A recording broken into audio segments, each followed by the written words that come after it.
ಸಮಯದಲ್ಲಿ ದರ್ಶನ್ ಅವರು ಆ ಜಾಗದಲ್ಲಿ ಇರಲಿಲ್ಲ, ಅಂದ್ರೆ ಸ್ಪಾಟ್ ಅಲ್ಲಿ ಇರಲಿಲ್ಲ.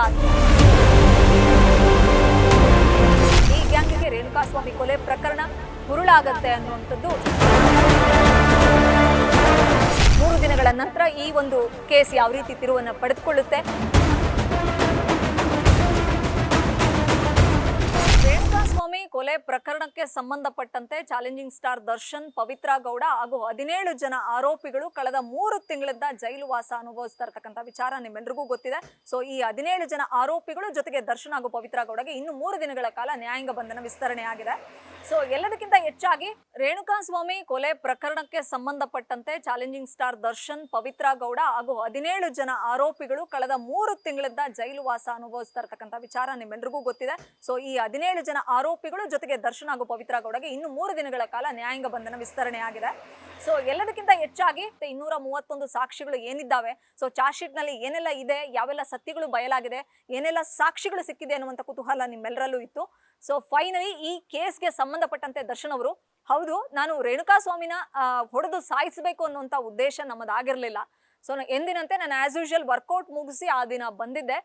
ಸೊ ಸ್ಟೋನಿ ಬ್ರೂಕ್ಗೆ ಪಾರ್ಟಿ ಮಾಡಬೇಕು ಅನ್ನುವಂಥದ್ದು, ಪಾರ್ಟಿ ಮಾಡೋಣ ಅಂತ ನಾವೆಲ್ಲರೂ ಹೋದ್ವಿ. ಅಂದ್ರೆ ನನ್ನ ಮನೆಗೆ ಪ್ರದೋಷ್ ಬಂದಿದ್ದ, ಸೊ ನನ್ನ ಜೊತೆ ನಾಗರಾಜ್ ಇದ್ದ. ಸೊ ನಾವು ಪ್ರದೋಷ್ ಅವರ ಕಾರಲ್ಲಿ ನಾನು ಸ್ಟೋನಿ ಬ್ರೂಕ್ಗೆ ಪಾರ್ಟಿ ಮಾಡಬೇಕು ಅಂತ ಹೋದೆ. ಆ ಸಂದರ್ಭದಲ್ಲಿ ಪವನ್ ಪವಿತ್ರ ಗೌಡಗೆ ಈ ಗೌತಮ್ KS 1990 ಅನ್ನುವಂಥ ಒಂದು ಅಕೌಂಟ್ ನಿಂದ ಅಶ್ಲೀಲ ಮೆಸೇಜ್ಗಳು ಬರ್ತಾ ಇದೆ, ಫೋಟೋಸ್ಗಳು ಬರ್ತಾ ಇದೆ. ಸೊ ನಿನ್ ರೇಟ್ ಎಷ್ಟು ಅಂತ ಕೇಳ್ತಾ ಇದ್ದಾರೆ. ಸೊ ಬಾ ಅಂದ್ರೆ ರೂಮಿಗೆ ಬಾ ಅಂತ ಕರೀತಾ ಇದ್ದಾರೆ. ಸೊ ಈ ತರ ಎಲ್ಲ ಕೆಟ್ಟದಾಗಿ ಮೆಸೇಜ್ ಬರ್ತಾ ಇದೆ. ಸೊ ಪವಿತ್ರ ಗೌಡ ಅವರು ಅಪ್ಸೆಟ್ ಆಗಿದ್ದಾರೆ, ಅಂದ್ರೆ ಅಕ್ಕ ಅಪ್ಸೆಟ್ ಆಗಿದ್ದಾರೆ ಅನ್ನುವಂಥ ವಿಚಾರವನ್ನ ಪವನ್, ಅಂದ್ರೆ ದರ್ಶನ್ ಮತ್ತೆ ಪವಿತ್ರ ಗೌಡ ಮನೆಯಲ್ಲಿ ಕೆಲಸ ಮಾಡ್ತಕ್ಕಂಥ ಪವನ್ ದರ್ಶನ್ಗೆ ಹೇಳುವಂತ ಕೆಲಸವನ್ನ ಮಾಡ್ತಾನೆ.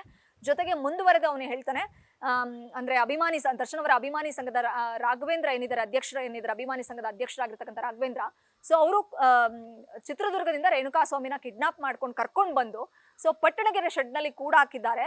ಸೊ ಈಗ ಕರ್ಕೊಂಡು ಬರಲಾಗಿದೆ, ಈಗ ನಾವು ಆ ಜಾಗಕ್ಕೆ ಹೋಗ್ಬೋದು ಅನ್ನುವಂಥ ವಿಚಾರವನ್ನ ಪವನ್ ದರ್ಶನ್ ಅವರ ಬಳಿ ಹೇಳ್ಕೊಳ್ತಾನಂತೆ. ಸೊ ಆಗಾಗ ಆ ಟೈಮಲ್ಲಿ ಪ್ರದೋಷ್ ಕಾರ್ ತಗೊಂಡು ಪವಿತ್ರ ಗೌಡ ಅವ್ರನ್ನು ಕೂಡ ಆ ಒಂದು ಸ್ಟೋನಿ ಬ್ರೂಕಿಗೆ ಕರ್ಸ್ಕೊಂಡು ಅಲ್ಲಿಂದ ಪಟ್ಟಣಗೆರೆ ಶೆಡ್ಗೆ ಹೋಗ್ತಾರೆ. ಅಲ್ಲಿಗೆ ಹೋದಂತ ಸಂದರ್ಭದಲ್ಲಿ ರೇಣುಕಾಸ್ವಾಮಿ ಅಂದ್ರೆ ಫುಲ್ ಸುಸ್ತಾಗಿ ಅಲ್ಲಿ ಒಂದು ಜೀಪ್ ಹತ್ರ ಕುತ್ಕೊಂಡಿರ್ತಕ್ಕಂಥದ್ದು ಕಂಡು ಬರುತ್ತೆ.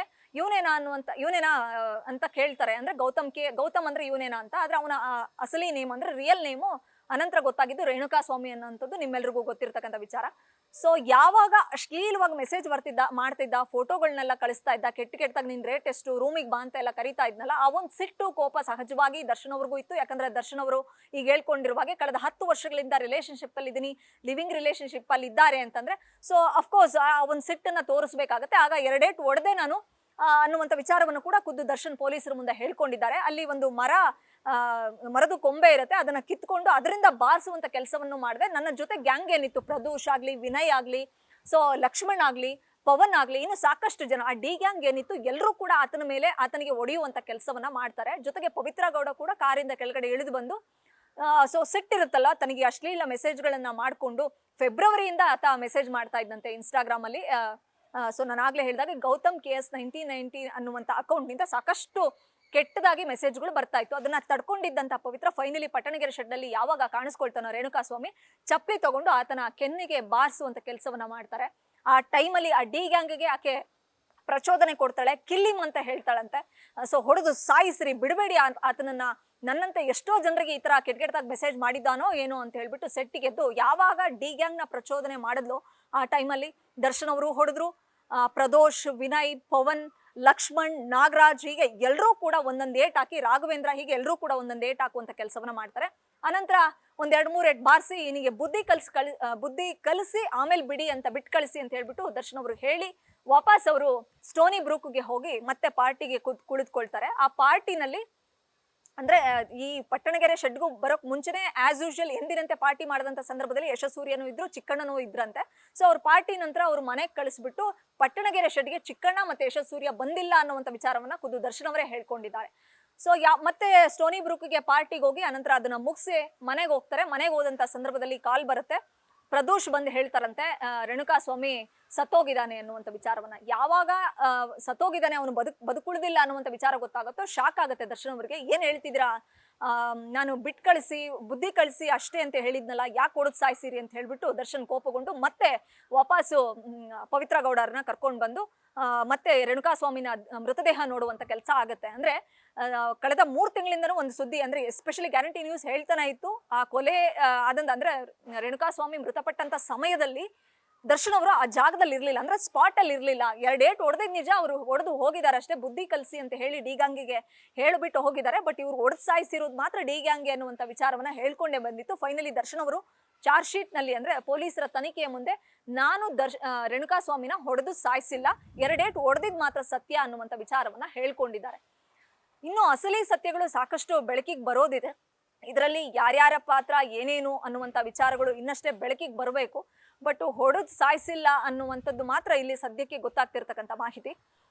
ಬಟ್ ಏನೇ ಅಂದರೆ ಕಿಡ್ನಾಪ್ ಮಾಡ್ಕೊಂಡು ಕರ್ಕೊಂಡು ಬಂದಿದ್ದು ಕೂಡ ಒಂದು ರೀತಿ ಆರೋಪ. ಕೊಲೆ ಅವನಿಗೆ ಎಲ್ಲರೂ ಕೂಡ ಗುಂಪು ಕಟ್ಕೊಂಡ್ರು, ಮತ್ತೆ ಹೊಡೆದು ಸಾಯಿಸಿದ್ರು. ಎಲ್ಲ ಆರೋಪದಡಿ ಕೇಸ್ ದಾಖಲಾಗಿದೆ. ಈ ಒಂದು ಕೇಸ್ನ ಸಾಕ್ಷ್ಯ ನಾಶ ಮಾಡಬೇಕು, ಯಾರಿಗೂ ಗೊತ್ತಾಗಬಾರ್ದು ಅನ್ನೋ ಕಾರಣಕ್ಕೆ ಸುಮಾರು 30 ಲಕ್ಷ ದುಡ್ಡು ಕೊಟ್ಟಿದ್ದು, ಜೊತೆಗೆ ಆ ಮೃತದೇಹವನ್ನ ವಿಲೇವಾರಿ ಮಾಡುವಂತ ಕೆಲಸಕ್ಕೂ ದುಡ್ಡು ಕೊಟ್ಟಿದ್ದು.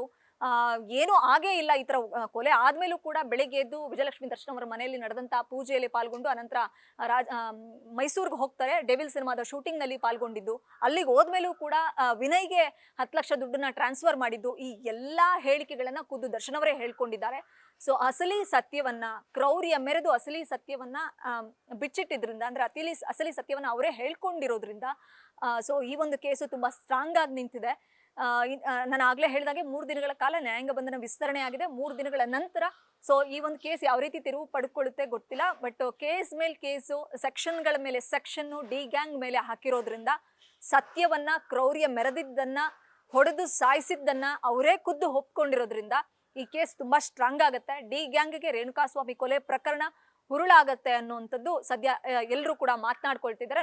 ಕಾದ್ ನೋಡ್ಬೇಕಷ್ಟೇ 3 ದಿನಗಳ ನಂತರ ಈ ಒಂದು ಕೇಸ್ ಯಾವ ರೀತಿ ತಿರುವನ್ನ ಪಡೆದುಕೊಳ್ಳುತ್ತೆ. ಸದ್ಯಕ್ಕೆ ಚಾರ್ಜ್ ಶೀಟ್ ನ ಪ್ರತಿ ಸಿಕ್ಕಿದೆ, ಟೆಕ್ನಿಕಲ್ ಎವಿಡೆನ್ಸ್ ಇನ್ನೆಷ್ಟು ಸ್ಟ್ರಾಂಗ್ ಆಗಿದೆ. ಸೊ ಆ ಎಲ್ಲ ವಿಡಿಯೋಗಳ ಆಚೆ ಬಂದ್ರೆ ಸೊ ಯಾರದ್ದು ಎಷ್ಟು ಪಾಲಿದೆ, ಯಾರ ಇನ್ವಾಲ್ವ್ಮೆಂಟ್ ಎಷ್ಟಿದೆ ಅನ್ನುವಂಥದ್ದನ್ನ ಇನ್ನಷ್ಟೇ ಗೊತ್ತಾಗಬೇಕಿದೆ. ಬೆಂಗಳೂರಿನಿಂದ ಕ್ಯಾಮ್ರಾ ಪರ್ಸನ್ ಗಿರೀಶ್ ಜೊತೆ Vishalakshi, entertainment bureau, guarantee news.